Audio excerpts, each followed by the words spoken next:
You are a light in the world.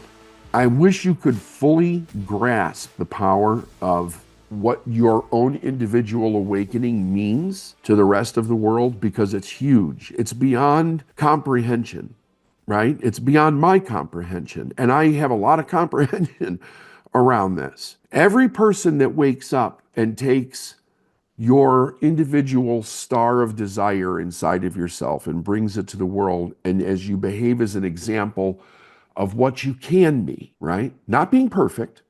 Nobody has to be perfect. Nobody ever will be perfect.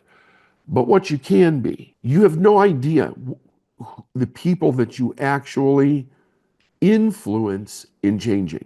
Most of them you will never know. You will know the ones that are around you, maybe the ones that you work with individually, but the ones that see you in passing or are watching you from afar, you will never know how you've impacted those people. And it's our own self-centeredness sometimes that keeps us from realizing that we have an impact on everyone we're around, regardless if we know it or not, by the person that we choose to be. If you go into a restaurant and you're one of those people that abuse waitstaff, which I just absolutely can't stand, like I won't even tolerate being around people like that, you have a terrible impact on people's lives. But you go into a restaurant and you're kind and you're giving and you treat people with respect and honor, and you leave them a tip that blows their mind, right? They'll remember that for the rest of their lives, you know?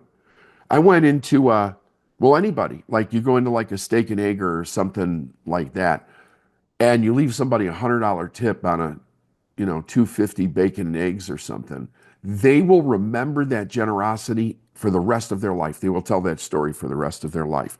You've implanted a bit of hope, a bit of light, a bit of heaven into their soul when you do that. And no matter what's going on in their life, they will remember that moment when somebody was generous, when somebody was kind, when somebody was loving. It stands out like a bright star amongst all the darkness that people have in their life. And you've got the ability to do that every day. But the ability to do that first and foremost is for yourself. It's for yourself. Now, here's where the decision choice part comes in. The reason that you're here, or the reason anybody goes anywhere searching for something, is because they want something that they perceive somebody else has that they don't, which is not true to begin with. All a person like me does is help awaken what's already in you. I don't give you anything that you don't have inside yourself. I just help you get in touch with what you have inside yourself. And as I've said a million times, the greatest power that's in you is your ability to choose. However, that power is so weak in most people, they don't understand the enormity of what it actually does. So let me give you an example of this kind of misconception or slight deception inside each of us as an individual. You think to yourself of something that you're having difficulty with. Maybe you're having trouble controlling an emotion. Maybe you can't quiet the voices in your head.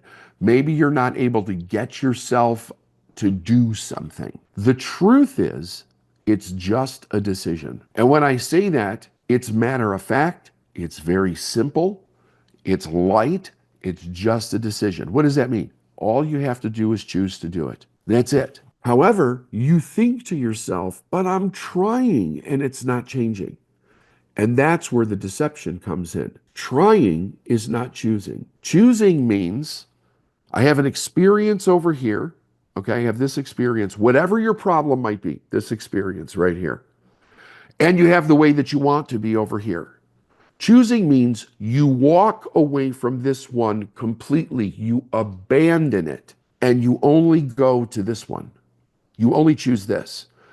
Say this is depression and you want to be happy. You abandon depression and you go to happiness. That's a decision. It's not a try. It's not, it worked today. Do you have a special meditation for it? Is there some kind of gymnastics that I can do that'll allow me to get there? No.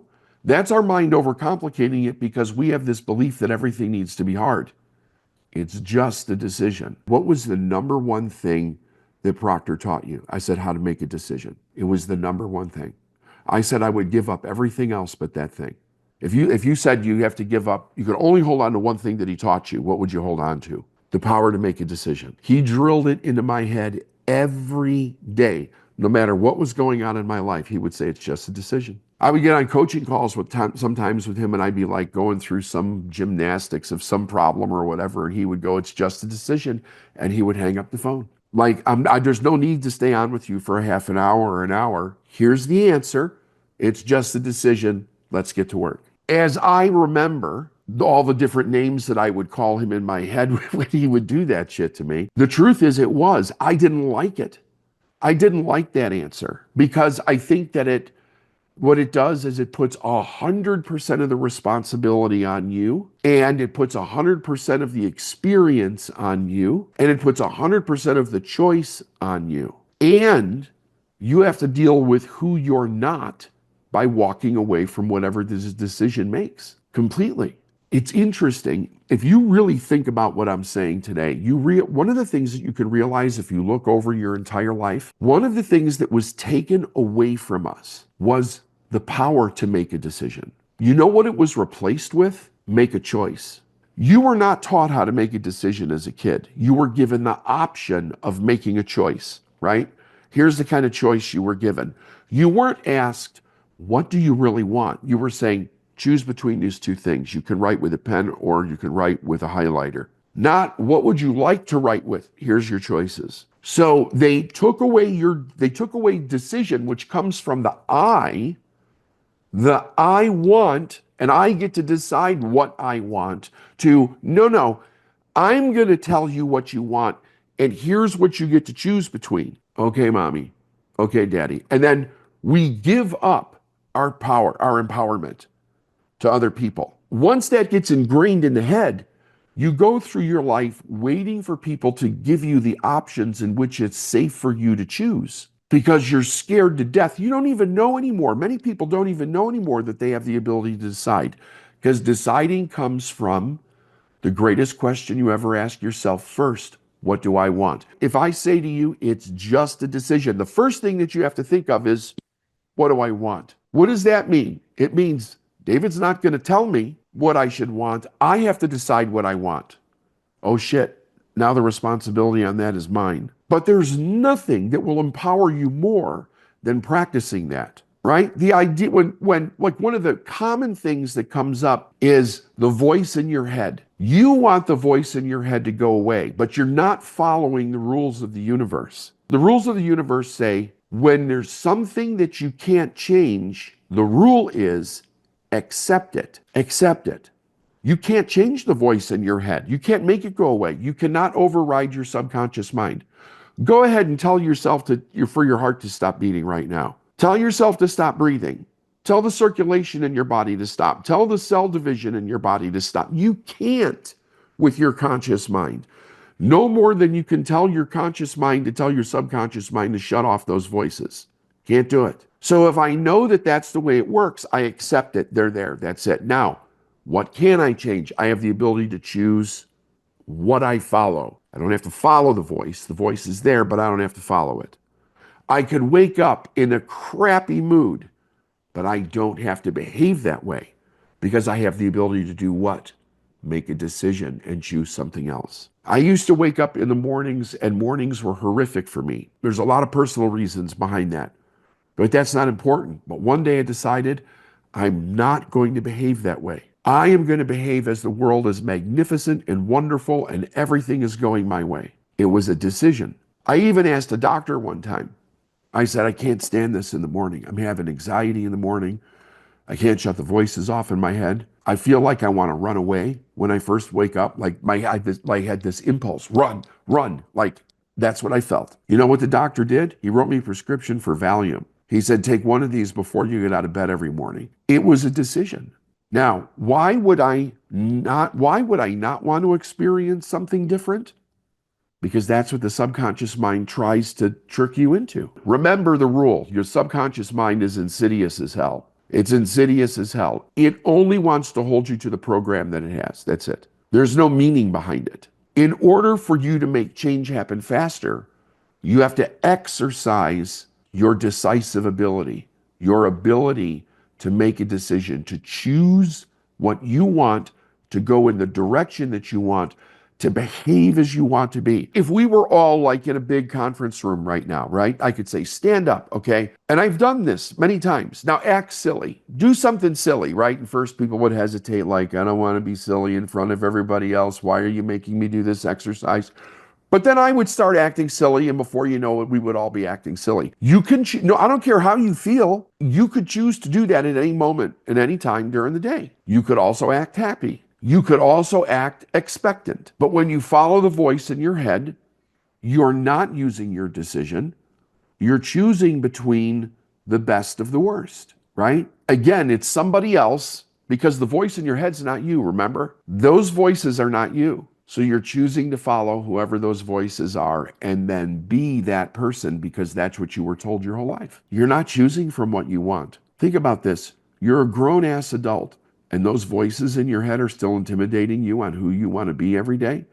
They're controlling your experience, whether you're happy or you're sad or you're courageous or you're afraid, or whether you'll make a mistake or people will abandon you, or going, that I'm going to go live in this most amazing life. I'm going to take the greatest, biggest risks that I can and see what I'm made of. The difference is, are you choosing you? Are you deciding for what you want? Or are those voices saying, choose between these two things? That's your experience. Many of us had parents that were chronically not in good moods. What did that teach us? How the hell were we supposed to show up in the world as children if mom's depressed or angry or dad's an asshole or abusive, or they're not accepting, or they don't listen to you?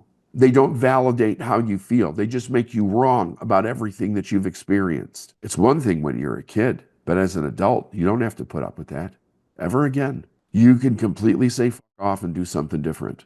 That is your God-given right. It's a bit deceptive because even though it's there, until you start insisting on using it, you really don't understand its power. You've got the greatest power known in the entire universe in yourself, but you won't be aware of it unless you use it. And that is, you get to choose what you want every day, who you want to be, how you want to feel. You get to choose that.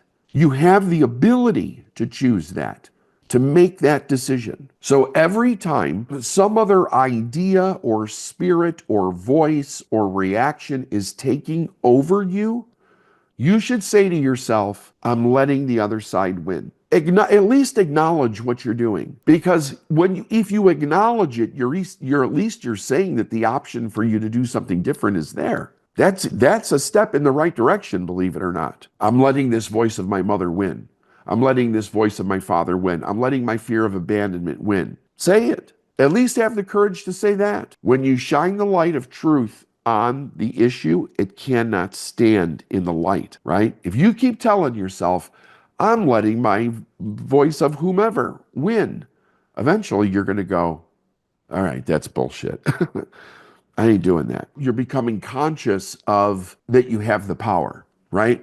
What is the old saying about the devil? The greatest trick that the devil played on mankind was in believing that he's not real. That's exactly that's a metaphor for what your subconscious mind does. It gets you to believe that a choice outside of the experience that you're having right now, that's not real. The only thing that's real is what you're feeling right now, the meaning that you're giving something right now, the way that you're behaving right now, the reality that you're in right now. You're a shapeshifter. You can change your reality at will.